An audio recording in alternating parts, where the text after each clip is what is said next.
하나님 감사합니다.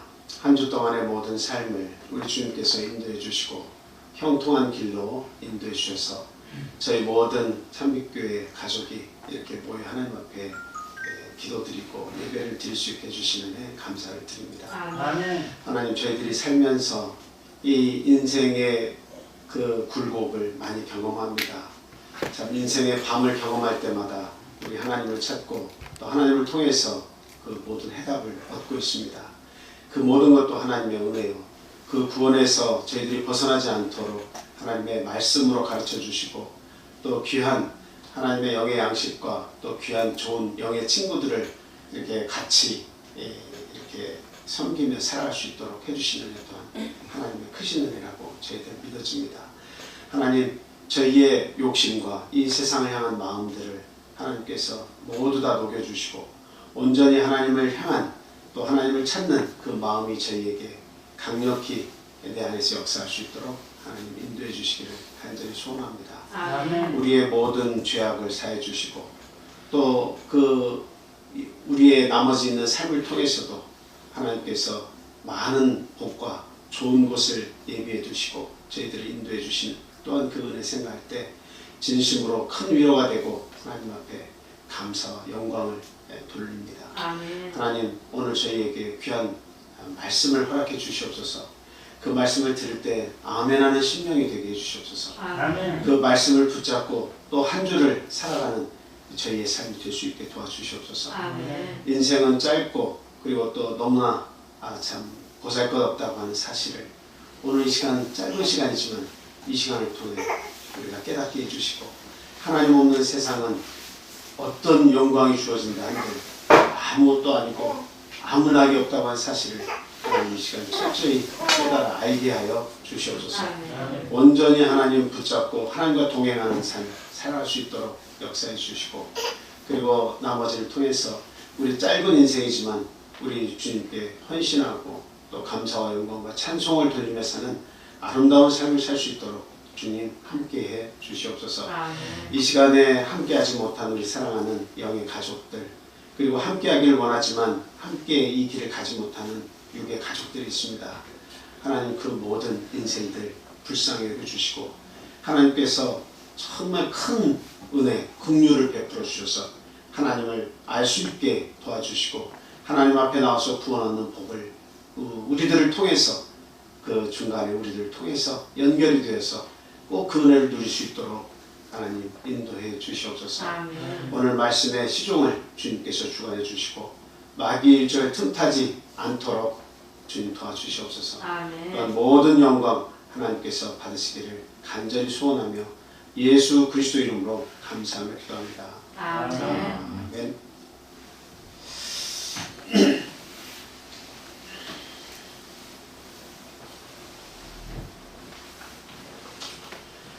네, 예수 그리스도 이름으로 하나님 말씀 전하도록 하겠습니다. 다 같이 우리 본문 말씀 찾아보겠습니다.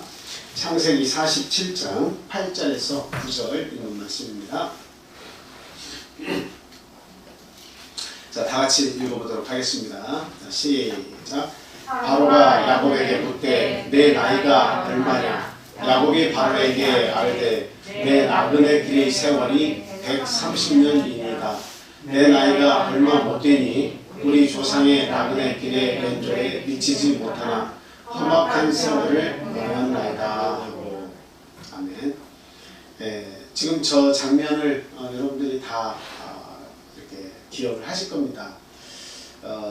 이 가나안 땅에 이렇게 살던 야곱과 그의 아들들, 그 모든 가족들이 그 기근을 만나가지고 지금 그 애굽에 죽었다고 생각하는 요셉이 총리가 됐죠. 그리고 그 총리가 됐는데 그 애굽의 음식을 얻으러 1차, 2차, 이렇게 3차까지 어쨌든 가게 됐습니다. 그래서 결국에는 거기서 요셉을 만나게 되죠. 요셉이 살아있다는 사실을 야곱이 알게 됩니다. 그리고 나서 이제 그 아버지를 이제 불러오게 되고 야곱의 모든 75명의 가족들이 다 도착했을 때 이제 바로가 야곱에게 묻습니다. 지금 나이가 어떻게 되냐 이렇게 물으니까 나그네 세월을 보냈는데 내가 630년 나그네 세월을 보냈는데 험악한 세월을 보냈다고 그렇게 이야기를 하고 있습니다. 지금 저기 마지막 부분에도 보면 내 나이가 얼마 못 되니 우리 조상의 나그네끼리 연조에 미치지 못하나 그런 얘기를 하고 있죠. 그 조상들 아브라함부터 해서 이게 그 조상 때 보통은 다 이렇게 뭐 175세 다 이상 굉장히 길게 살았죠. 근데 그 이상으로 또 거슬러 올라가면 얼마만큼 살았습니까?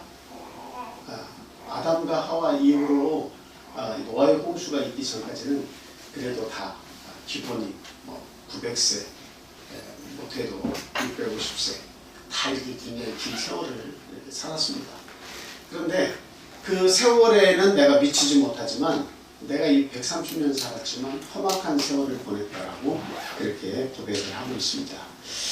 똑같이 오늘날 제가 여러분에게 여쭙는다면 여러분의 나이는 어떻게 됩니까? 라고 했을 때 여러분들 한번 생각해 보세요. 나이가 몇입니까? 한번 대답해 보세요. 내 나이가 몇세요? 원사님 올해 몇이십니까? 60. 네, 올해 60이나 되셨네요. 60에서 하나 빠져요.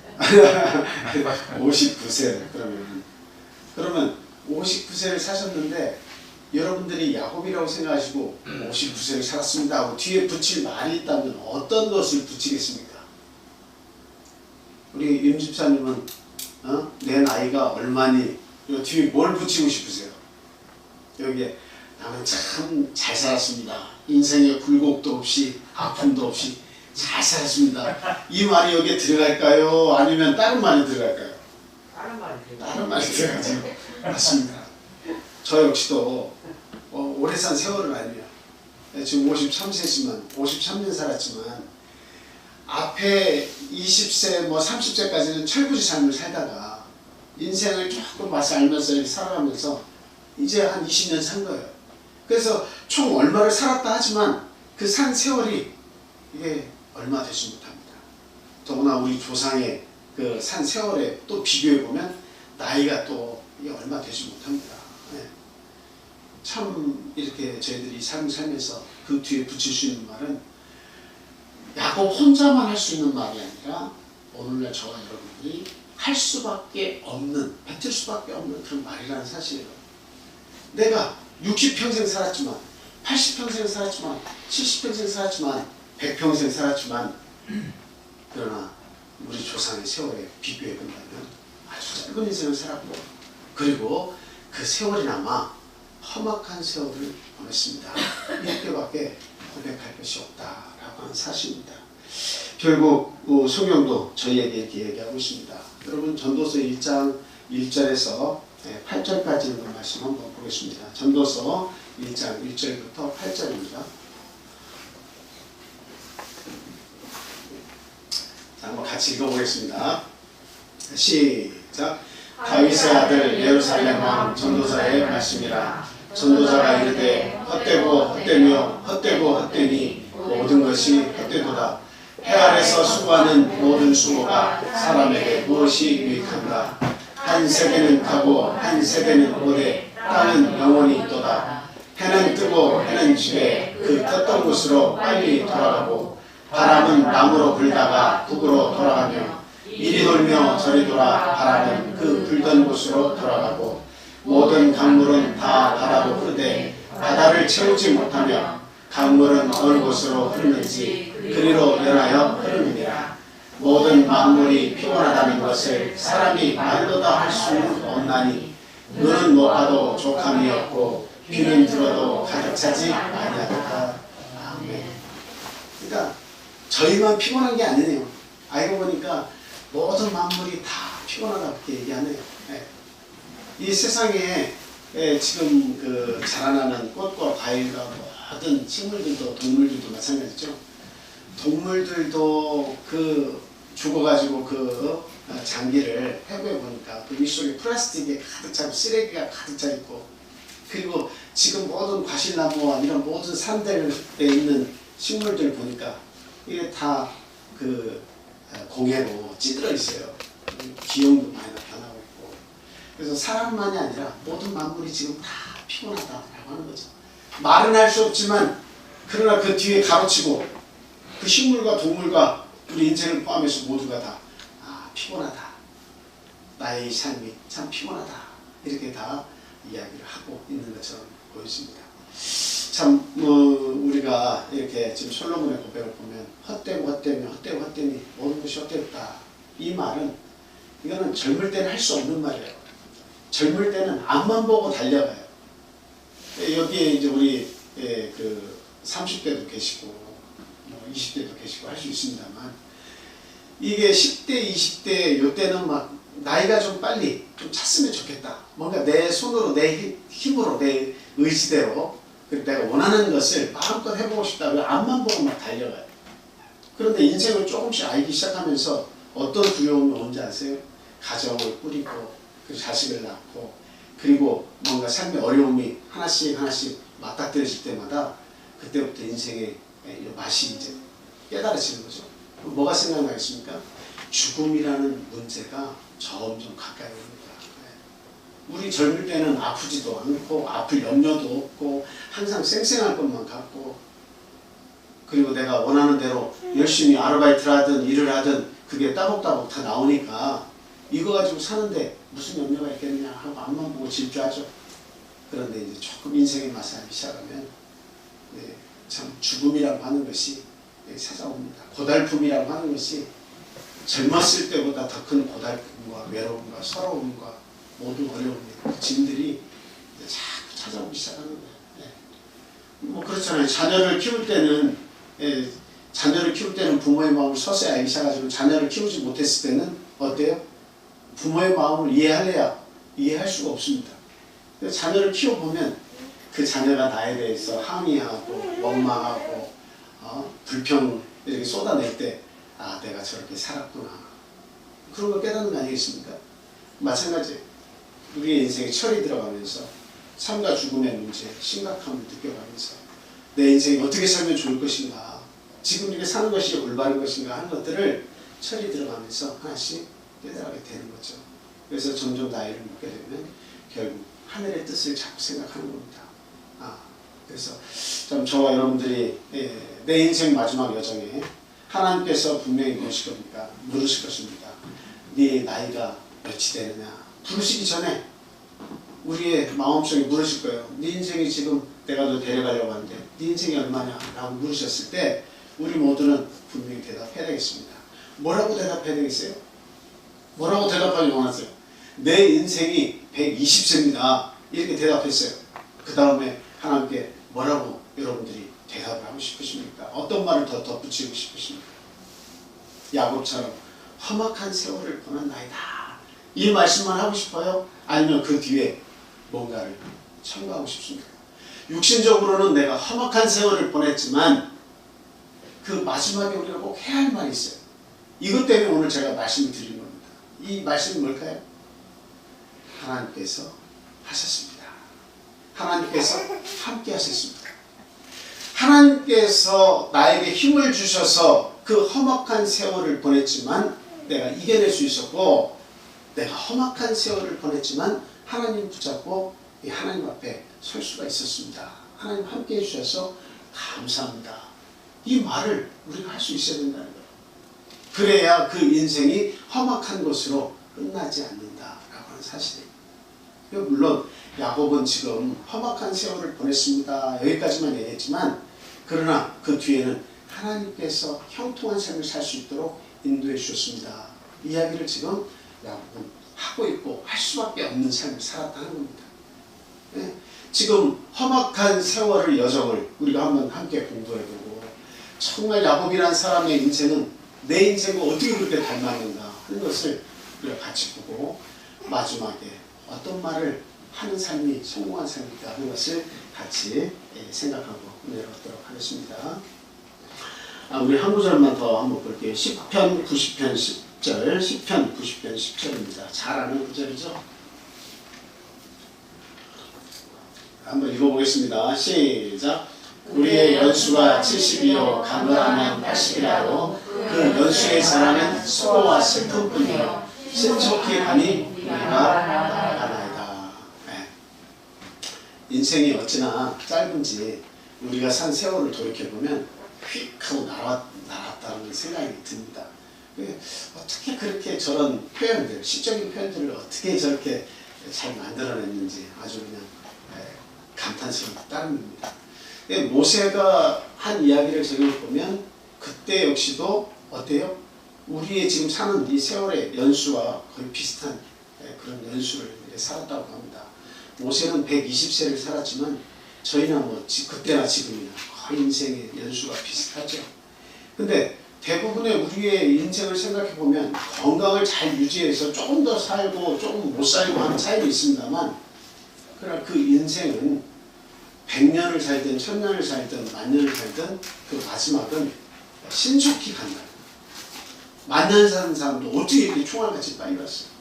죽음에 이르게 되면 내 앞에 죽음이라는 것이 딱 와서 문턱에 딱 서 있을 때는 왜 이렇게 내 세월이 빨리 지났어. 그리고 행복하고 좋았고 막 이런 생각보다는 죽음 앞에 이르러서는 어떤 생각이 더 많이 난 거예요? 가장 고생한 것밖에 남지를 않는 거예요. 왜? 죽음이 임박했으니까. 살 날이 많으면 좋은 일도 생각하고 나쁜 일도 생각하고 할 텐데 죽음이 딱 오면 갑갑한 거야. 내가 이 세월을 벌써 다 살았다는 거야. 근데 남은 삶이라고 하는 것은 아예 우리가 어떻게 생각할 수 없을 정도의, 장담할 수 없을 정도의 그 짧은 시간이 남았다는 것을 알 때는 그냥 답답하면서 내 인생을 보시고 험악한 삶만 살아서 이게 뭐고 이렇게 할 수밖에 없다는 거죠. 그랬을 때에 우리를 위로하고 우리에게 힘이 되는 것은 하나님께서 하셨다고 하는 사실과 내 죽음 이후의 세상에 대해서는 이제 하나님과 함께 간다고 하는 사실이에요. 그것이 우리 믿는 자들에게 기다리고 있다는 그것을 생각하면 우리 믿는 자들은 아주 큰 로또를 맞은 거예요. 아주 큰 아주 그냥 복권에 당첨이 된 거라 이 말입니다. 그래서 나머지 내 인생을 하나님과 손잡고 그 죽음의 강을 건너서 하나님이 만드신 영원한 세계로 들어간다고 했을 때 그 두려움은 잠깐이에요. 우리 사람이 죽는다는 두려움은 잠깐이에요. 그러나 영원한 하나님 만드신 세상에서 우리 믿음의 선생들과 함께 만나서 믿음의 조상들과 만나서 정말 가족과 같이 그리고 아픔도 없이 고통도 없이 그 세상에서 행복을 누릴 걸 한번 생각해 보세요. 이 땅에서 우리가 누리는 만물을 보면서 좋다 하는 것은 천국에 100만 분의 1000만 분의 억만 분의 1도 안 되는 거예요. 그냥 어디에 가서 그 아름다운 경치를 보면서 아이고 이렇게 아름다운 경치가 있을 수가. 그거 너무 그것이 다라고 생각하지 마세요. 이 땅에서 내가 못 누려서 내가 이 땅에서 가지지 못해서 안타까워 죽겠네. 너무 그렇게 생각하지 마세요. 천국에서 하나님께서 우리에게 안겨주실 것에 1000억만 분의 1도 안 되는 것이 우리 자그만 이 지구라는 별에서 우리가 누리면서 그거 가지고 싶네 하는 거예요. 하늘나라에서 하나님께서 주시는 우주 만물에서 하나님께서 주시는 것은 얼마나 크고 복되고 놀라운 것들이 많이 있겠습니다. 이거 많다는 것은 아니고 영원하다고 말해야 될 거예요. 끝도 없는 하나님의 그 크신 사랑으로 우리는 우리의 영혼 거기에서 즐겁게 살 수 있을 것입니다. 그래서 우리는 마지막에 참 두렵다 이 시간이 왜 이렇게 빨리 갔는 거 이런 것만이 우리의 말이 아니라 하나님께서 나와 함께 하셨습니다. 또 하나님이 함께 하셨습니다. 이런 말을 우리가 남길 수 있어야겠다 하는 말씀을 드립니다. 자, 그러면 첫째 이 야곱의 그 모든 삶의 부분을 한번 생각하면서 여러분들이 왜 야곱이 험악한 세월을 보냈다고 얘기하는지 한번 생각을 하면서 들어봐 주시기 바랍니다. 집사람 야곱이었다라고 하는 사실이에요. 집사람 야곱이었다. 자, 창세기 25장 27절 28절입니다. 창세기 25장 27절 28절 같이 읽습니다. 시작. 그 아이들이 장성함에 에서는 익숙한 사냥꾼이었으므로 들사람이 되고 야곱은 조용한 사람이었으므로 장막에 거주하니 이삭은 에서가 사냥한 고기를 좋아하므로 그를 사랑하고 립과는 야곱을 사랑하였더라. 아멘. 그 자질구레한 작은 일들은 어머니 앞에서 자랑한다고 그래요. 그러나 인정받기를 바라는 것은 아버지 앞에 가가지고 얘기한다고 하는 그런 말이 있습니다. 어떤 큰 일을 성취해가지고 이것을 뭔가 누군가에게 얘기하고 싶은데 그 최종 목적지가 누구냐? 그건 아버지라고 합니다. 물론 어머니에게도 얘기하겠지만 정말 인정받고 싶고 사랑을 듬뿍 마지막에 축복을 받고 싶은 것은 아버지한테 가서 이야기를 한다고 그래요. 자랑을 한다고 합니다. 어머니는 항상 곁에 있으면 좋고 그냥 사사로운 일들을 통해서 엄마하고 이야기하면서 고마워하고 즐거워하지만 그러나 인정받고 싶고 축복받고 싶은 일은 아빠한테 최종적으로 가서 도장을 맞고 싶어 한다는 거예요. 그런데 지금 야곱은 아버지의 사랑을 지금 받습니까? 못 받습니까? 못 받아요. 아버지의 사랑을 못 받습니다. 여러분, 지금 야곱이 이렇게 집사람이 되었다라고 하는 것은 어머니하고는 같이 있는 시간이 많은데 아버지하고는 함께하는 시간이 지금 거의 없는 거예요. 아버지가 누굴 좋아하는 거예요? 들사람이 된 에서를 좋아하는 거예요. 쌍둥이 에서 형을 좋아하는 거예요. 그 에서는 사냥꾼이 되어가지고 익숙한 사냥꾼이 되어서 아주 음식을 이렇게 엄마에게 고기를 가져다 주면 요리를 해서 아버지에게 갖다 드리죠.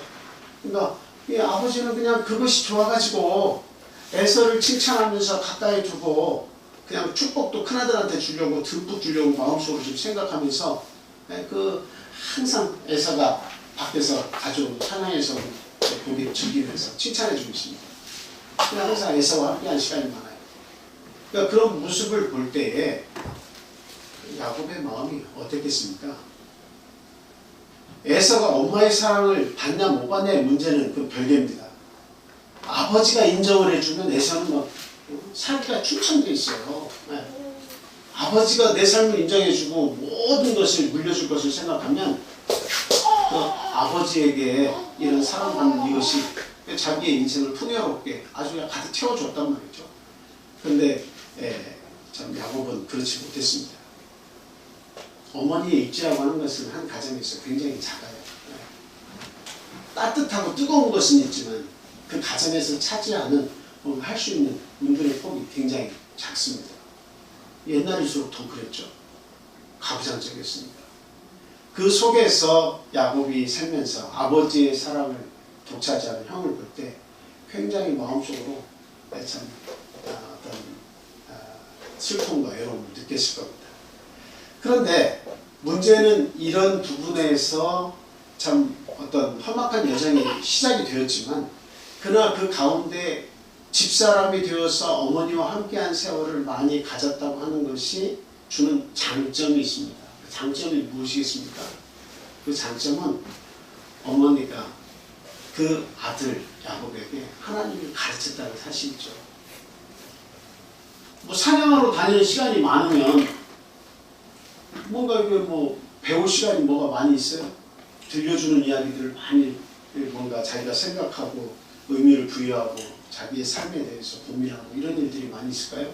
그렇지 않습니다. 뒷사람 이 에서는 끊임없이 그런 사냥감을 찾으면서 하루하루를 그런 삶을 채워나가면서 아버지를 기쁘게 하려고 하는 그 육신적인 마음이 아주 충만해지는 겁니다.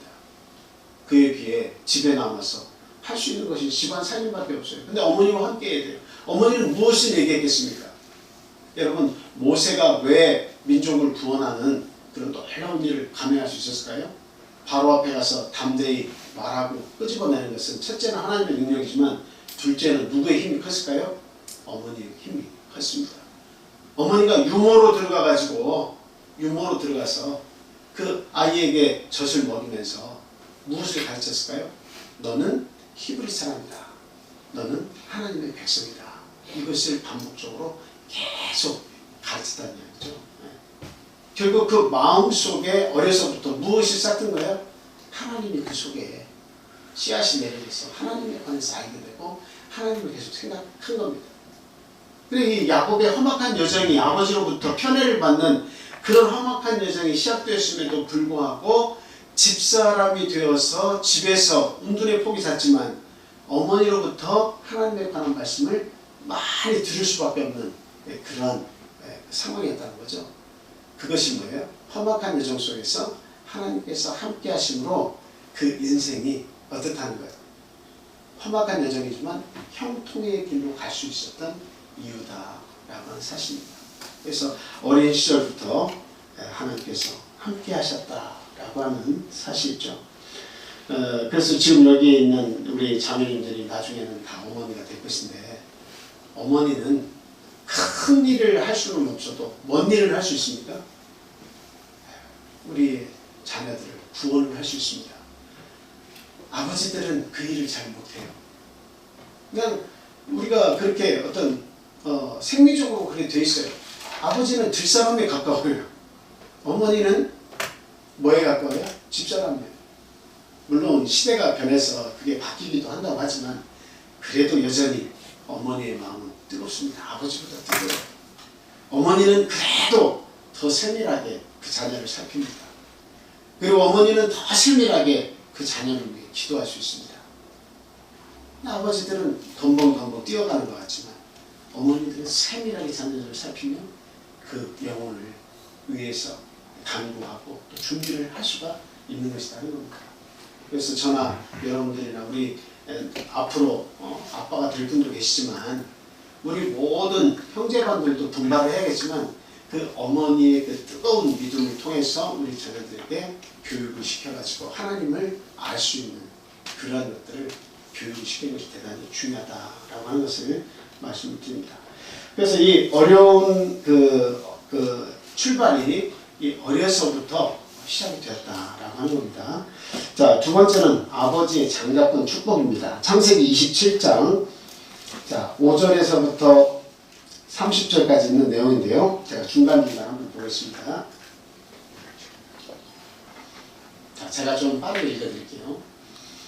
이삭이 그의 아들 에서에게 말할 때에 리브가가 들었더니 에서가 사냥하여 오려고 들러나가매 리브가가 그의 아들 야곱에게 말하여 이르되 내 아버지가 내 형 에서에게 말씀하시는 것을 내가 들으니 이르시기를 나를 위하여 사냥하여 가져다가 별미를 만들어 내게 먹게 하여 죽기 전에 여호와 앞에서 내게 축복하게 하라 하셨으니 그런즉 내 아들아 내 말을 따라 내가 내게 명하는 대로 염소 떼에 가서 거기서 좋은 염소 새끼 2마리를 내게로 가져오면 내가 그것으로 내 아버지를 위하여 그가 즐기시는 별미를 만들리니 내가 그것을 내 아버지께 가져다 드려서 그가 죽기 전에 내게 축복하기 위하여 잡수시게 하라. 야곱이 그 어머니 리브가에게 이르되 내 형 에서는 털이 많은 사람이요 나는 매끈매끈한 사람인즉 아버지께서 나를 만지실진데 내가 아버지 눈에 속이는 자로 보일지라 복은 고사하고 저주를 받을까 하나이다. 어머니가 그에게 이르되 내 아들아 너의 저주는 내게로 돌리리니 내 말만 따르고 가서 가져오라. 그가 가서 끌어다가 어머니에게로 가져왔더니 그의 어머니가 그의 아버지가 즐기는 별미를 만들었더라.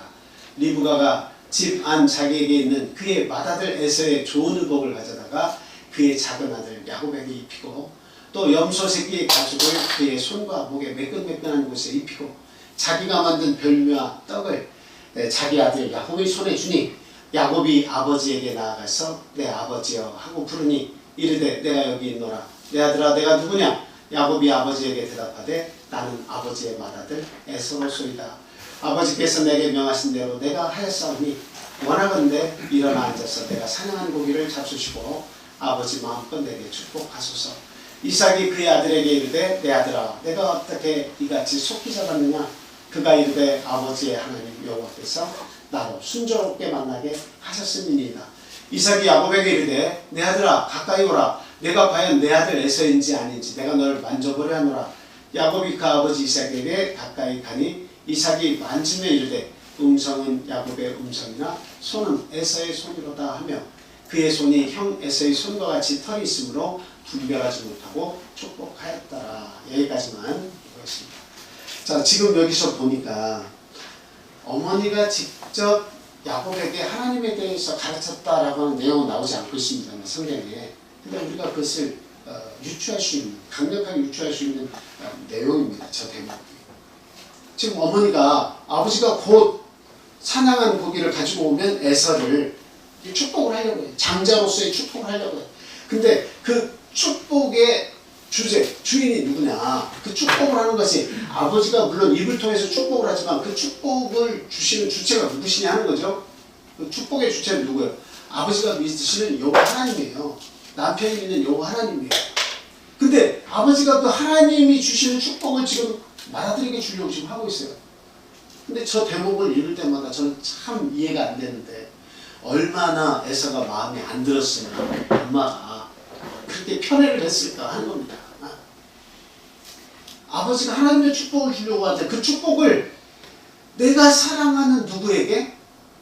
네, 야곱에게 아버지에게 밀어넣어가지고 형 대신에 동생이 그 하나님의 축복을 받게 하려고 온갖 수를 다 써가지고 총동원해서 지금 밀어주고 있죠. 네. 그걸 통해서 그냥 일반 조금 더 돈을 더 주목을 받는 가산을 더 물려받는 그런 정도 같으면 절대 어머니가 그렇게 신경을 쓰고 저렇게 속여가지고 아버지 축복을 받으려고 하지 않습니다. 아버지에게 어떤 축복은 있기 때문에 그래요. 조상 대대로 내려오는 하나님이 주시는 축복을 선포할 수 있는 권한이 아버지이기 때문이다 라고 하는 겁니다. 그래서 그 아버지가 주는 축복만큼은 누가 받아야 되겠다는 거예요. 지금 집사람이었던 아버지의 사랑을 받지 못했던 야곱이지만 하나님이 주시는 그 축복만큼은 내 아들 야곱이 받아야 되겠다는 거예요. 에서도 아들인데도 불구하고 지금 축복을 둘째 쌍둥이지만 둘째에게 주려고 하는 거예요. 그래서 그만큼 누가 하나님의 축복을 받기에 합당하다고 생각했을까요? 네, 야곱이 하나님의 축복을 받기에 더 합당하다고 엄마는 미세한 그런 눈으로 아주 자세하게 살펴보고 야곱이 하나님 앞에 축복받기를 바랬다라고 하는 사실이에요. 나중에 시간을 지나서 보니까 에서 때문에 굉장히 그 부모가 마음고생을 많이 하죠. 그 결혼이 이방인과 결혼을 해가지고 하나님의 사람으로서의 삶을 사는 것보다는 세상의 삶을 더 기울여서 사니까 어머니 아버지의 근심이 되었다라고 성경은 이야기하고 있습니다. 그 에서는 부모의 근심이 되었다라고 얘기하고 있어요. 그래서 저와 여러분들이 오늘날 이 장자의 축복을 저희들이 받기를 굉장히 소원을 하죠. 내 인생의 험악한 세월을 보냈음에도 불구하고 쟁취해야 될 것은 무엇이냐 하는 것을 우리가 분명히 알아야 돼요. 내가 짧은 세월 동안 살다가 하나님 앞에 떠나가겠지만 하나님 앞에 가겠지만 그 짧게 주어진 세월 속에서 우리가 꼭 쟁취해야 되는 것은 무엇입니까? 험악한 세월 속에라도 하나님 하늘의 장자의 총회에 참석할 수 있는 그 장자권만큼은 절대로 포기해서는 안 된다라고 하는 사실이에요.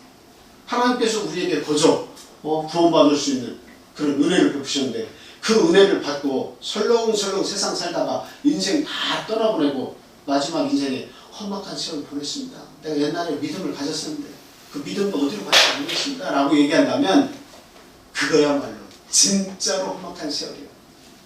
살아서 험악한 세월을 보내고 죽음의 강을 건너서 자기의 믿음이 거기까지 도달하지 못할지라도 그 죽음 이후에 세상이 있어요 없어요? 우리 믿는 사람은 그게 있죠. 믿음이 없으면 그것을 생각할 수도 상상할 수도 없지만 죽음 이후의 세상으로 그건 험악한 영원한 세상이 되는 거예요. 험악한 영원한 세상. 하나님의 영원히 구제하시지 않고 긍휼을 베푸시지 않는 그 지옥 속에서 그 고통 속에서 물 한 방울의 어떤 서늘함도 채울 수 없는 그 아픔 속에서 자기의 삶을 원망하면서 뉘우쳐봐야 소용없는 거예요. 다 인생 지나갔는데 하나님을 알 기회를 무수히 하나님께서 제공하셨는데 하나님을 알지 못한 세월을 다 보내고 나서 마지막 지옥 구덩이에 빠져서 내가 왜 그렇게 살았지? 나에게 주어진 수많은 시간 동안 내가 왜 그렇게 믿음 생활했지? 해봐야 아무 소용없는 거예요. 험악한 영원한 세상이 기다릴 뿐이에요. 그래서 우리는 하나님께서 나에게 주신 이 장자권, 이 구원을 결단코 잊어버려서는 안 됩니다. 그것을 쟁취하고 그것을 가지고 끊임없이 하나님을 붙잡고 살아가야 되는 거죠. 험악한 세월을 이겨나가야 된다 하는 말씀을 드립니다. 그래서 우리는 알아야 되는 것이 무엇입니까? 인생에 있어도 우리도 편애를 받기도 하죠. 우리 부모님의 완전한 인간이 아니니까 부모님께서 편애를 할 수도 있습니다. 그런 걸 보면 막 가슴을 치고 속에서 우라가 치밀기도 하고 다 그럴 수가 있습니다. 그러나 우리가 구원받은 우리들은 생각해야 돼요. 세상에서도 내가 사람들에게 사람 대접 제대로 받지 못하고 이용당할 수도 있고 사기도 당할 수가 있고 여러 가지 따돌림을 당할 수도 있고 아픔이 많이 있을 수도 있어요. 그렇게 연약한 인생을 우리가 살 수도 있지만 그러나 우리가 하나님을 선택했기 때문에 하나님이 내 안에서 일하신다 라고 하는 사실이에요. 아무리 부족하고 아무리 외면당해도 아무리 외롭더라도 우리에게 있는 것은 하나님이 내 속에서 일하신다. 하나님이 내 인생과 함께 가신다라고 하는 거예요. 이것이 우리를 지탱해주는 힘이다라고 하는 겁니다. 뭐 여러분 제가 비행기 탄 이야기 뭐 이런 거 많이 합니다만 그 하는 이야기가 왜 그래요? 하늘에 떠가는 그 비행기를 타고 이렇게 가면 하나님이 절로 생각이 나요. 네. 없던 믿음이 절로 믿음이 생깁니다. 하나님에 대한 믿음이 생겨요.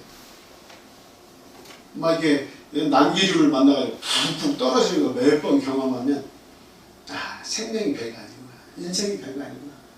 만약에 이것이 주저앉아 버리면 내가 아무리 이 세상에서 좋다고 한 거 부귀 영화도 이게 한번 떨어지면 아무것도 아니구나. 그것을 깨닫게 되는 거예요. 그리고 내가 그렇게 평상시에 찾지 않는 하나님이시면 그 하나님이 높게 보이는 겁니다. 하나님이 하시는 일이 어떤 일이신가 생각하게 되는 거죠. 이 삶과 죽음의 기로가 우리가 살면서 얼마나 반복적으로 많이 찾아오겠습니까? 그 순간순간을 내가 하나님이 함께 일하시고 함께 가시고 함께 보호해 주시고 눈동자처럼 따라다니시며 보호해 주신다면 이 인생이 얼마나 복된 인생이냐 하는 겁니다. 그래서 눈에 보이는 일은 굉장히 서럽고 외롭고 고통스러울지라도 하나님이 함께 하시는 그것을 우리가 깨달았을 때는 엄청난 위로와 그 고통과 어려움을 이길 수 있는 힘이 된다라고 하는 사실입니다. 우리는 결코 장자권을 잃어서는 안 된다 하는 말씀을 했다랍니다. 말씀드립니다. 자, 그 다음에 이제 결과적으로 장자권을 훔치다시피 해가지고 이게 거기에서 형하고 효부를 보고 내가 팥죽 끓여줘서 장자권을 내가 샀으니 내가 받은 것이 당연한 거 아니냐 하고 버티면 괜찮겠는데 그게 엄마가 속히 삼촌 나반의 집으로 보냅니다. 야, 너희 삼촌으로 가라. 엄마가 다 얘기해놨으니까 삼촌 집으로 가라. 나반의 집으로 가라. 왜? 그 뒤에 무슨 일이 벌어질까 두려워한 거예요? 네 형이 보통 사람이냐 이거예요. 네 형이 보통 성격이냐는 거죠. 너 가만 안 두고 또 죽일 수도 있다라고 하는 거죠. 죽일 수 있는 일이 아니라면 엄마가 삼촌 나반의 집으로 막 쫓겨가듯이 그렇게 보낼 이유가 없는 거예요. 근데 그렇게 막 빨리 서둘러가지고 빨리 형 눈을 피해가지고 도망을 피신을 시킨 이유가 뭐예요? 너무도 에서의 성격을 잘 알기 때문에 그럽니다. 아버지에게는 정말 순한 양 같고 아버지에게는 기쁨을 드리는 존재일지 모르지만 그 성격 자체가 이런 일을 통해서 가만히 있을 사람이 아니다. 너를 분명히 죽일 수 있는 사람이다 라고 하는 거죠. 그래서 피신을 시키는 거예요. 근데 가다가 그 아주 찬양한 대목이 있어요. 어떤 대목이냐. 창세기 28장 10절에서 17절 말씀입니다. 창세기 28장 10절에서 17절 말씀이에요. 제가 읽겠습니다. 야곱이 브엘세바에서 떠나 하란으로 향하여 가더니 한 곳에 이르러는 해가 진지라. 거기서 유숙하려고 그곳에 한 돌을 가져다가 베개로 삼고 거기 누워 자더라. 꿈에 본적 사다리가 땅 위에 서 있는데 그 꼭대기가 하늘에 닿았고 또 본적 하나님의 사자들이 그 위에서 오르락 내리락 하고 또 본적 여호와께서 그 위에 서서 이르시되 나는 여호와니 너의 조부 아브라함의 하나님이요 이삭의 하나님이라. 내가 누워있는 땅을 내가 너와 내 자손에게 주리니 내 자손이 땅의 티끌같이 되어 내가 서쪽과 동쪽과 북쪽과 남쪽으로 퍼져 나갈지며 땅의 모든 족속이 너와 내 자손으로 말미암아 복을 받으리라. 내가 너와 함께 있어 내가 어디로 가든지 너를 지키며 너를 이끌어 이 땅으로 돌아오게 할지라. 내가 내게 허락한 것을 다 이루기까지 너를 떠나지 아니하리라 하신지라. 야곱이 잠에 깨어 이르되 여호와께서 과연 여기 계시거늘 내가 알지 못할도다. 이에 두려워하여 이르되 두렵도다 이곳이요 이것은 다름 아닌 하나님의 집이요 이는 하늘의 문이로다 하고 지금 여기 베델에서의 일을 성경은 소개를 하고 있는데요.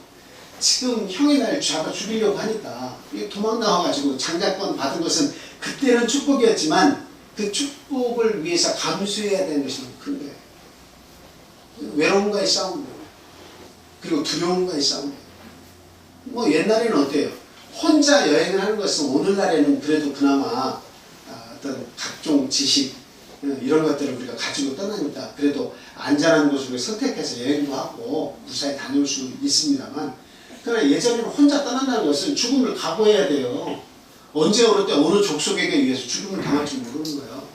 가지고 있는 거 강탈당하고 가지고 있는 게 없어도 노예로 팔려갈 수도 있는 것이고, 그 인생이 바뀔 수 있는 그런 위험을 감수하고 혼자 여행을 해야 되는 거예요. 지금 야곱이 그 사랑하는 부모의 품에서 이제 떠나가지고 자기 혼자 자기 생명을 지켜야 됩니다.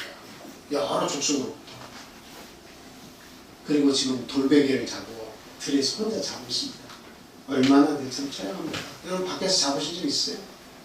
그것도 도망당하면 피신하는 그 길에서 한번 우리가 잔다고 한번 생각해 보세요.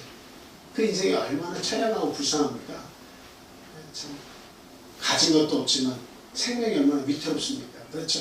그런데 그곳에서 사닥다리가, 하늘에 단 사닥다리가 보이고 천사들이 오르락내리락하면서 거기에서 하나님께서 당신의 뜻을 전달해 주시는데, 네가 여기에 무사히 돌아올 것이다. 그때까지 내가 너를 떠나지 않고 내가 너와 함께하겠다. 동서남북 어디로 가든지 이 땅을 너에게 주겠다.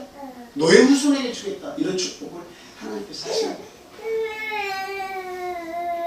육체는 고달파서 험악한 세월을 보내고 있고 험악한 여정이 남아있지만, 그런데 어때요? 하나님이 일하고 계시잖아요. 하나님이 함께 하시잖아요. 이게 야곱의 인생이에요. 네. 그런 입으로 험악한 세월을 보냈다고 얘기하고 있지만, 그러나 바로 앞에서 말하지 않은 건 뭐예요? 하나님께서 그러나 함께 하셨습니다. 이 말 하고 있는 거예요. 네. 저와 여러분들이 해야 될 말이 그겁니다. 하나님이 함께 하셨습니다. 자, 그 다음에 어디로 갔어요? 삼촌 아버지 집에 그럼 무사히 도착했죠. 삼촌 아버지 집에 도착해가지고 7년을 일해가지고 라헬, 이쁜 라헬을, 삼촌의 딸을 만나서 결혼을 하겠다고 했는데, 아침이 돼서 보니까 내가 사랑하는 라헬이 아니라, 흠모한 라헬이 아니라 누구였어요? 그 언니인 레아였어요. 그래서 막 가슴을 쳤지만 어쩔 수가 없습니다. 삼촌이 거짓말을 한 거죠. 그래서 우리 지역에서는 동생이 언니보다 먼저 시집갈 예가 없다라고 하면서 7년을 더 봉사해라. 그럼 내가 이거 주겠다. 그래서 그 봉사를 약속하고 라헬을 또 부인으로 맞이하죠. 14년을 봉사하고 또 6년 동안의 남은 삶을 살았어요. 근데 그 6년 동안도 삼촌이 품삯을 주겠다 해놓고 안 주고, 주겠다 해놓고 안 주고, 주겠다 해놓고 안 주면서 6년을 버틴 거예요. 야곱이 삼촌의 집에서 부인 2명 얻고 자기 20년을 소비했습니다. 20년을 보냈어요. 남은 것이 아무것도 없어요. 가족들은 자꾸 늘어나는데 남은 것이 없어요. 자기가 마음대로 할 수 있는 것이 없어요. 그게 삼촌의 계략이었어요. 어떻게? 야곱이 아주 성실하고 일을 잘하니까 내 곁에 딱 묶어 두어가지고 계속 품삯을 10번이나 주겠다 하면서 안 주고, 주겠다 하면서 안 주고 하면서 어떻게 하는 거예요? 써먹어야겠다. 이제는 내 사위가 됐으니까, 내 조카지만 내 사위가 됐으니까 이제는 내 곁에 두고 일꾼으로 함께 살면서 같이 데리고 있어야겠다. 이렇게 생각을 한 거예요. 그러니까 어떻게 보면 자유가 있는 것 같지만 자유가 없는 삶을 살게 된 거예요. 20년의 세월을 삼촌에게 묶여가지고 뭔가 아무런 재산도 만들지 못하고 그렇게 산 겁니다. 근데 그 20년의 마지막 부분에 하나님께서 나타나십니다. 누구를 알아요? 야곱을 잘 알아요. 그리고 베델에서 야곱과 약속했어요. 내가 이 지역, 아버지가 있는 이 자리로 다시 돌아올 때까지 어떻게 하겠다? 내가 떠나지 않고 너와 함께 하겠다. 하나님께서 그것을 잊어버리지 않은 거예요. 그래서 이제는 그 여러 나무 가지, 그거를 양들이 이렇게 물가에 나와서 물을 먹을 때 그 나무들을 바라보면서 물을 마시면 거기에서 생기를 가지게 하나님께서 만드셨죠. 그래서 건강하고 튼튼한 양들은 아롱진 양들, 얼룩진 양들이 나올 수 있도록 하나님께서 예비를 해주셨습니다. 그래서 그것을 가지고 야곱이 삼촌 라반하고 이렇게 계약을 체결하죠. 만약에 얼룩진 양, 아롱진 양이 나오면 삼촌 나에게 주십시오. 삼촌이 흔쾌히 이거 허락했어요. 왜 그랬어요? 결코 그러한 일들이 쉽지 않고 아롱진 양이 나온다 할지라도 그 퍼센트를 보니까 그렇게 많이 나오지 않아. 얼룩진 양이 많이 안 나와. 그러니까 인간의 계획적인 생각으로는 결단코 야곱에게 양이 많이 주어지지 않는다는 것을 아니까 흔쾌히 허락을 했어요. 하나님의 뜻을 알지 못한 거죠. 하나님이 하시는 일을 알지 못한 거예요. 시간이 흘러서 보니까 아유 실한 양들은 모두가 다 얼룩진 거예요. 하나님께서 만드시면 어떻게 만드시는 거예요? 하나님은 풍부하고 넘치시는 분이시기 때문에 하나님께서 하시고자 하면 그 일은 100%가 아니라 200%, 300% 하나님 만드시는 거예요. 그러니까 튼튼하고 아롱진 양들이 대거 나와가지고 아주 짧은 시간 안에 모든 대부분의 튼튼한 양들을 누가 가지게 된 거예요? 야곱이 가지게 된 겁니다. 그래서 그는 거기서 부자가 되었다고 그렇게 얘기하고 있어요. 부자가 되었어요. 인생은 20년 동안 고달팠지만 삼촌에게 속임을 당해서 살았지만 하나님이 야곱과 함께 일하셨다라고 하는 사실이죠. 그래서 그 인생을 역전을 시켜줬어요. 얼마나 그냥 가슴 답답한 일이겠습니까? 속고만 살았으니 인생을 하나님께서 바꿔서 그냥 맨 꽁지만 쫓아다니는 삶을 사는데 하나님께서 뒤로 돌아가니까 1등이 되어버린 거예요. 그래서 자신감을 얻고 삼촌으로부터 독립을 하고 하나님께서 나타나셔서 야 인생에 네가 부자가 된대. 내가 너와 함께해서 이런 일도 이루어줬는데 너 여기서 뭐 하겠냐? 우물쭈물하지 말고 아버지가 있는 곳으로 내려가라는 겁니다. 고향으로 내려가라는 거죠. 네. 그래서 결국은 야밤에 삼촌 몰래 장인어른 몰래 도주를 하게 된 겁니다. 네. 그 인생을 보면 야곱의 인생은 왜 이렇게 도망만 다니는 인생인지 속고 자기가 형을 속여서 그랬는지 모르지만 삼촌 라반에게도 그냥 자기가 형을 속인 것 이상의 그 많은 속임을 당하면서 아주 답답한 인생을 살았습니다. 그러나 그 뒤에 항상 할 수 있는 말은 하나님이 함께 하셨습니다. 그 말이죠. 자, 그리고 나서 이제 어느 정도 부자가 됐고 부인도 4명이나 거느리고 자식들도 거느리고 부족한 게 뭐가 있습니까? 그래서 이제 고향으로 하나님의 말씀 따라서 내려가는데 인생이 거기서 끝난 게 아니라 어떤 일이 벌어지는 거예요? 아는데 약복강가에서 자기는 건너지 못하고 있어요. 약복강을 건너서 앞에 모든 예물과 모든 그 자기의 가족들을 보내고 형 에서가 나온다고 하니 그 예물을 보내서 맞이하게 하려고 다 보냈는데 자기는 못 건너고 있어요. 왜 그러는 거예요? 형 에서를 너무 잘 알기 때문에 그래요. 형 에서는 내가 떠날 때부터 날 죽이려고 했지만 지금 400명을 거느리고 지금 오는데 어떤 마음을 가지고 오는 거예요? 아주 홍군형을 내려고 아주 그냥 묵사발을 만들려고 지금 형이 400명을 거느리고 지금 오는 거예요. 그러니까 너무나 두려워서 약복강을 자신은 건너지 못하고 앞에서 그 예물을 드리고 레아하고 그 가족들을 두 번째 사랑하는 레아와 그 가족들이 가고 그 다음에 라헬과 그 가족들이 가는데 그 한 대를 먼저 치면 얼른 도망가라고 지금 얘기하고 있죠. 그래서 형을 너무나 잘 알기 때문에 하는 말이에요. 그럴 수 있다는 거예요. 그래서 자기는 너무 두려워서 못 건너고 있는데 천사가 나타나서 거기서 씨름을 하는 겁니다. 씨름을 하면서 뭘 달라고 지금 요구하는 거예요? 제발 나를 살려달라고 얘기하는 겁니다. 사람의 모습을 가지고 나타나서 지금 붙잡고 씨름하는데 그에게 살려달라고 애고를 하고 있는 거예요. 그랬더니 하나님의 사람이 어디를 쳐요? 여기 우리의 그 온 몸을 받치고 있는 여기에 아주 귀중한 뼈가 있는데 그 뼈를 엉덩이, 엉치뼈 여기 데를 탁 쳐가지고 뼈가 이렇게 들어가 있는 이 뼈가 이렇게 꼭 빠져나오고 있어요. 리골드였더라. 뼈가 이렇게 빠져나왔어요. 그러니 결과적으로는 살이 있으니까 살과 근육이 있으니까 지탱을 하지만 그걸 뼈를 맞추기까지 얼마나 힘들었겠어요.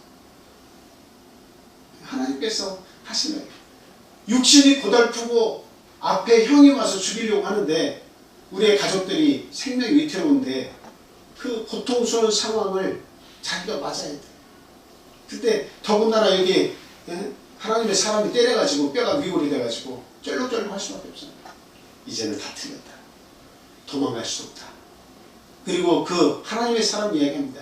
네 이름은 이제부터는 야곱이 아니라 이스라엘이 할 것이다. 승리자라고 할 것이다. 그러면서 허락을 해주는 거예요. 네 믿음대로 되겠다라고 하는 허락을 해준 거예요. 그래서 야복강을 지나가지고 어디로 갑니까? 자기의 온 무리의 맨 앞으로 가가지고 계속 절을 하면서 형 앞으로 맞이해 오는 그 어떤 분노를 가지고 지금 맞아오는 그 형 앞에 절을 하면서 가는데 쫄룩쫄룩 하면서 가는 거예요. 인생의 고달픔의 상징이에요. 이게 뭐예요? 몸의 고달픔이죠. 마음도 괴롭고 정신적으로도 너무 힘들어요. 그러나 죽으면 죽으리이다. 하나님이 승리자 이름을 주셨으니 그것밖에는 자기에게 위로될 것이 없어요. 그런데 놀라운 일이 벌어졌어요. 저 앞에서 오는 형이 내가 절을 하면서 쩔룩쩔룩 하면서 오는 이 모습을 반복적으로 보면서 형이 오자마자 덜썩 자기를 안고 눈물을 흘리면서 이게 어떻게 된 일이냐라고 하면서 자기를 맞아주는 거죠. 여러분 그게 가능할까요? 저는 이 사실을 보면서 그 하나님의 참 오묘하신 해답을 주시는데 굉장히 오묘하게 해답을 주시는 것을 저는 이 말씀을 볼 때 느꼈습니다. 참 오묘해. 20년 동안이나 이를 갈아서 결국에는 야곱을 만나면 죽이겠다고 지금 이를 갈아서 나타난 사람이고 한두 사람도 아니고 400명을 거두고 나타나는데 절을 하면서 쩔룩쩔룩 하는 오는 그 야곱을 보면서 형의 마음이 순간적으로 다 녹아버린 거예요.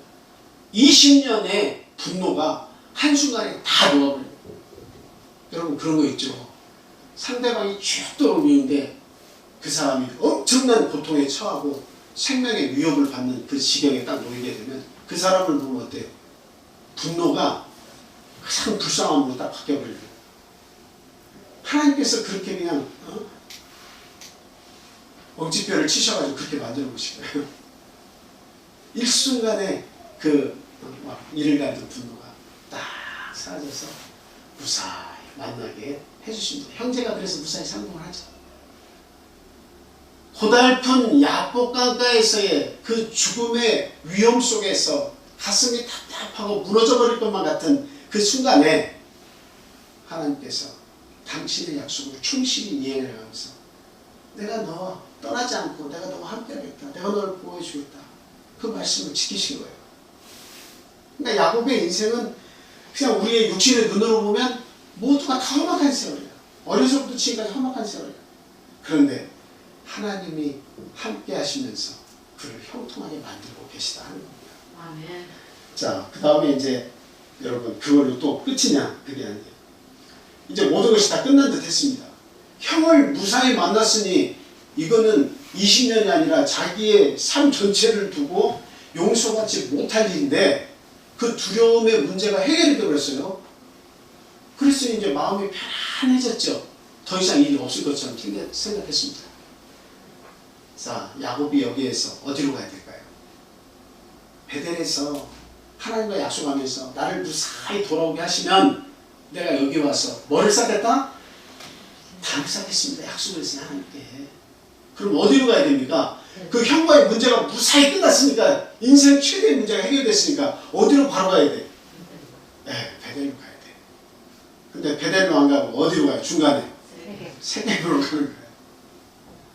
중간에 먼 산 바라보고 딴짓한 잠깐 딴 마음이 들어서 바람 좀 쐬고 가려고 간 겁니다. 그 세겜 땅에 머물러서 있을 때에 그 세겜에 있는 세겜 족속들이 어때요? 네, 눈여겨봤겠죠. 이방의 사람들이 와서 있으니까 눈여겨봤겠죠. 그리고 야곱의 딸 디나를 눈여겨본 겁니다. 사랑하게 된 겁니다. 세겜의 땅 주장 하몰의 아들이 눈여겨본 겁니다. 그래서 이 여인 아니면 안 되겠다고 붙잡았습니다. 네. 거기 안 들렸으면 눈에 띄지도 않았을 것이고 그런 불상사는 없었을 거예요. 그런데 세겜의 땅에 머물렀기 때문에 디나가 결과적으로는 원치도 않는 그런 일을 당하고 결국은 그들에게 어떻게 보면 매인 삶을 살 수밖에 없는 상황이 찾아온 거예요. 그랬을 때 누구가 레위하고 시므온이죠. 두 아들이 어떻게 했습니까? 그냥 우리는 그냥 통혼하는 법이 없다. 우리 족속에 그 하나님 있는 우리 족속에게는 뭐가 있다는 거예요? 이게 통혼하기 전에 남자들은 모두가 다 할례를 받아야 한다. 너 그거 받겠냐? 너희 족속이 다 받아야 한다. 머리를 쓴 거예요. 그래, 그 딸을 우리에게 너희 족속에 딸을 준다고만 하면 우리가 왜 그게 못하겠느냐 하고 추장이 허락을 해가지고 어떻게 해요? 모든 남자가 일시에 다 할례를 받았습니다. 그리고 고통하는 그게 달했을 때에 그냥 가가지고 잔해하는 칼로 모두를 다 죽여버리고 거기에서 전리품을 챙겼습니다. 이 일로 야곱이 너무도 고통스럽습니다. 네. 자, 한번 찾아보겠습니다. 창세기 34장 25절에서 31절.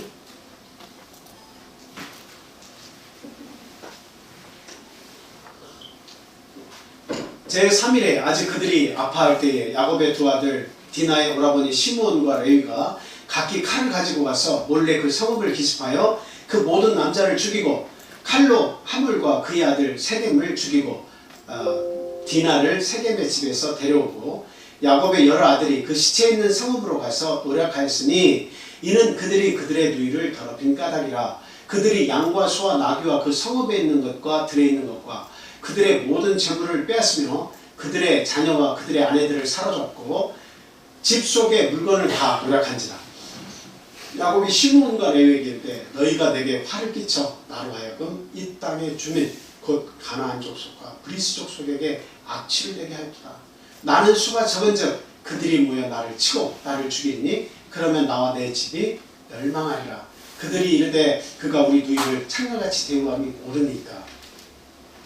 지금 야곱이 선택 하나를 잘못해가지고 자기의 딸이 그런 욕을 당하고 그리고 자기의 두 자식이 어마어마한 살인죄를 저질러서 이제는 우리 온 가족이 몰살당할 위험에 처했다는 거죠.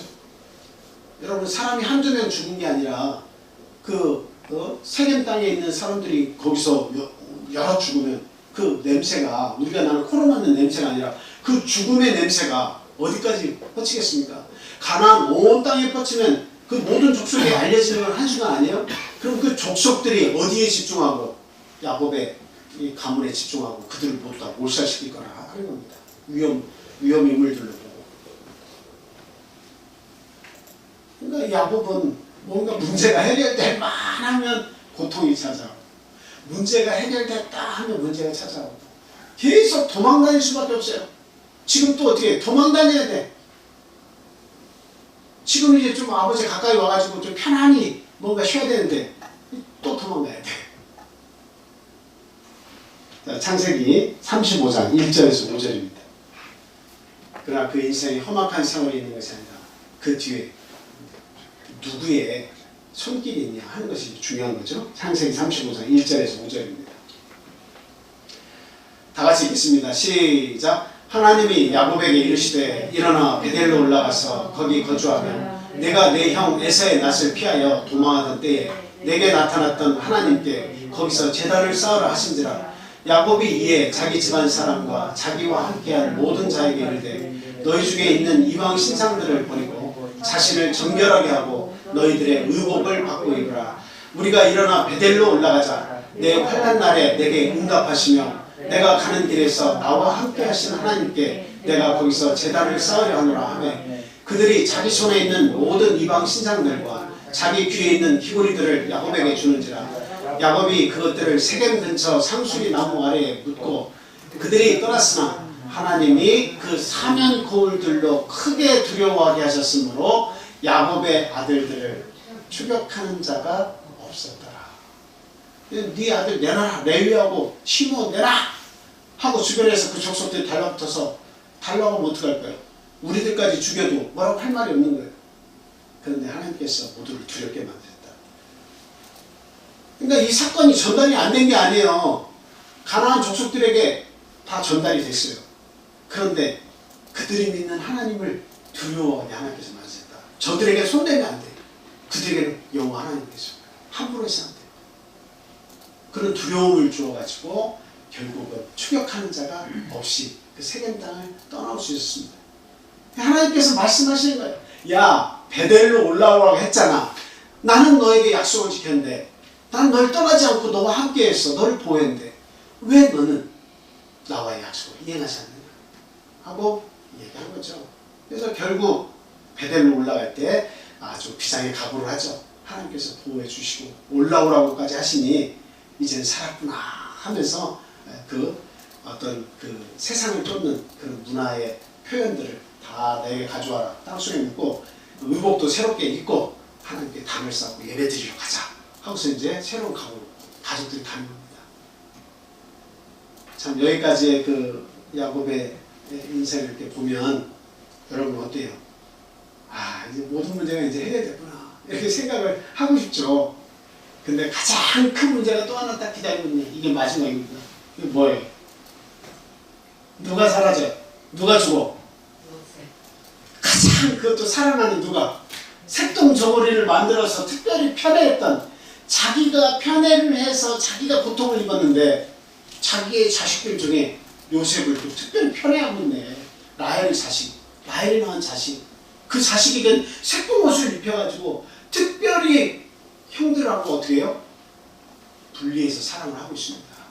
참 안타까운 일이지만 어쩔 수 없는 일 같아요. 편애를 합니다. 그런데 그 사랑을 왕창 쏟았던, 정말 사랑했던 라헬의 아들, 첫 아들인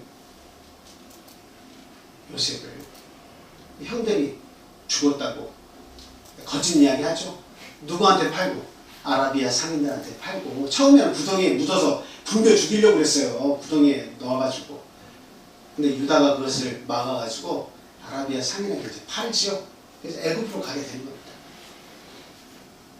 그리고 나서는 이 피 묻은 색동 옷을 갖다가 아버지 야곱에게 그 형제들이 가져다 주면서 짐승에게 물려 죽었다고 이야기하죠. 야곱이 한번 무너집니다. 얼마나 고통스럽습니까? 가장 사랑하는 아들 아닙니까? 자식들이 12명이 손있지만 가장 사랑하는 아들 아닙니까? 근데 그 아들이 짐승에게 붙잡혀 죽었다는 거예요. 물려 죽었다는 거예요. 그 소식을 접했을 때 뭐라고 얘기하겠습니까, 여러분? 험악한 세월 아니에요, 지금? 지금까지 살아온 것도 험악했는데 자식까지 짐승에게 찢겨서 죽었다고 하니, 가장 그것도 사랑하는 아들이 죽었다 하니 그 인생의 앞이 보이겠습니까? 안 보이겠습니까?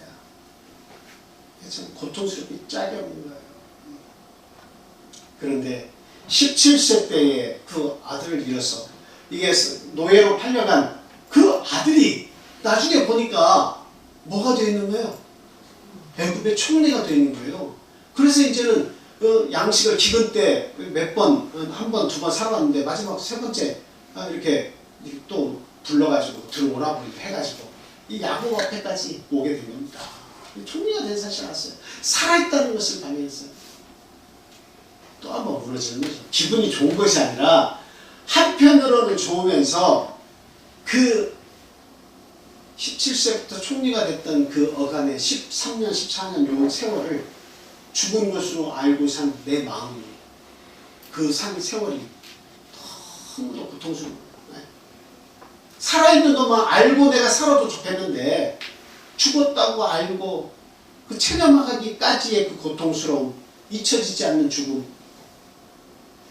그리고 그 아들 없이 외롭게 내 노년에 살아야 된다는 그 감당하기 어려운 짐이 있었다는 거죠.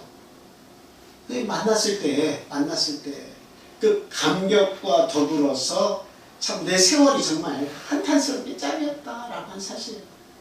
한편으로는 좋지만 한편으로는 내 인생이 이게 뭔가 싶은 겁니다. 그때 바로가 와서 질문을 하는 거죠.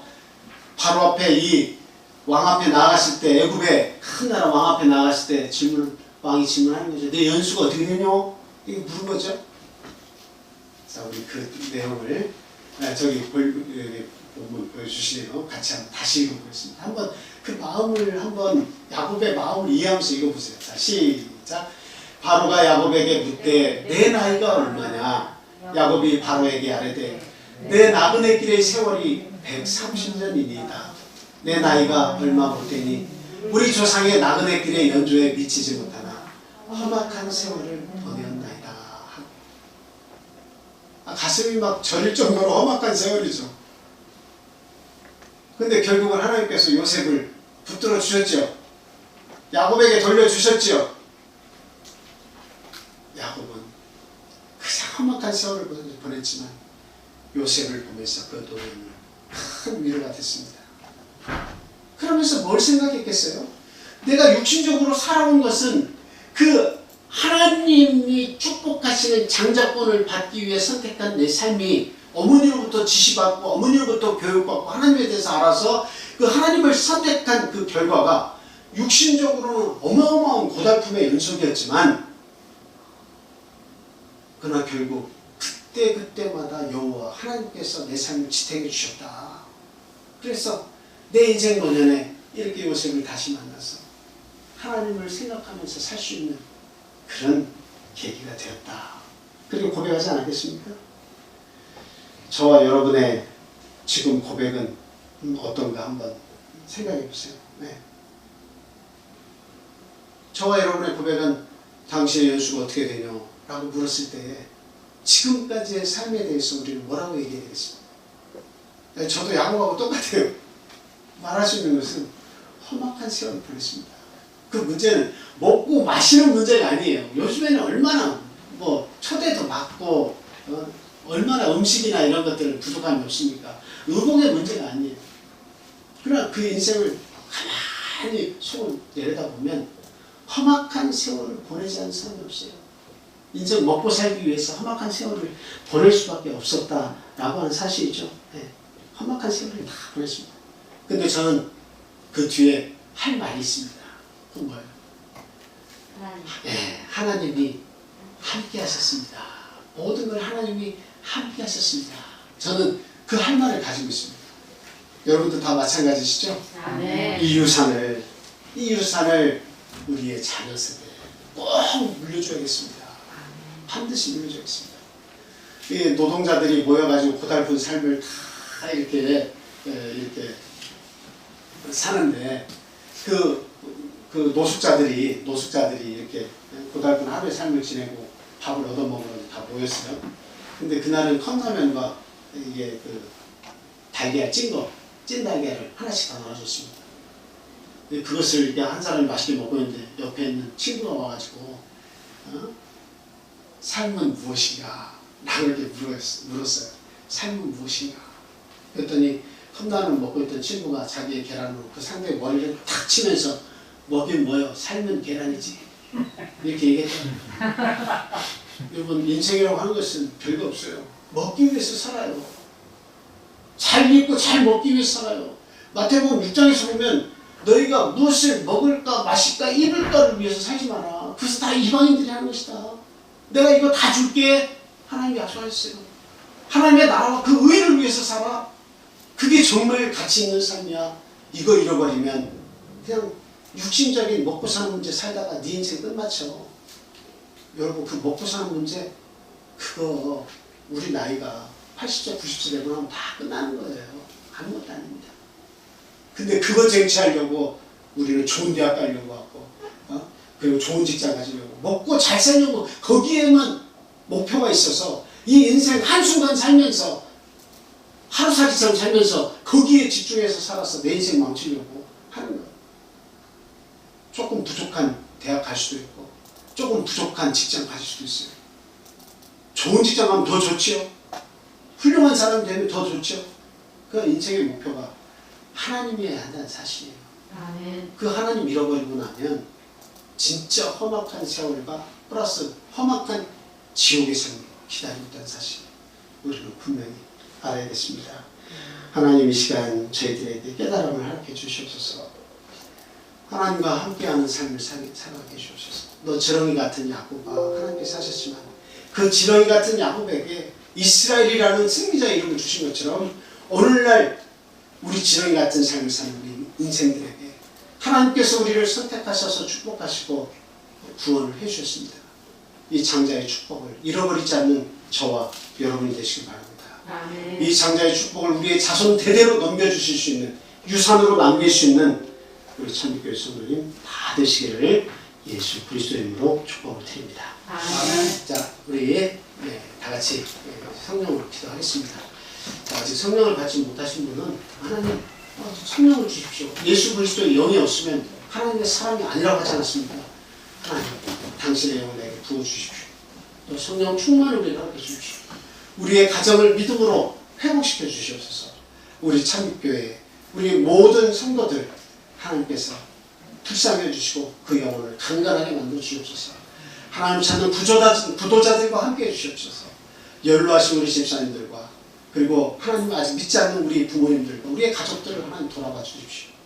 어린아이를 둔 가정 또 기억하시고 이 자리에 함께하지 않은 우리 가족들도 기억하시고 함께 기도해 주시기 바랍니다. 그리고 코로나를 통해서 우리의 신앙이 연약해지지 않도록 기도해 주시고 이 나라 이 민족의 건강을 하나님 허락해 주시라고 또 함께 기도해 주시기 바랍니다. 기도하겠습니다.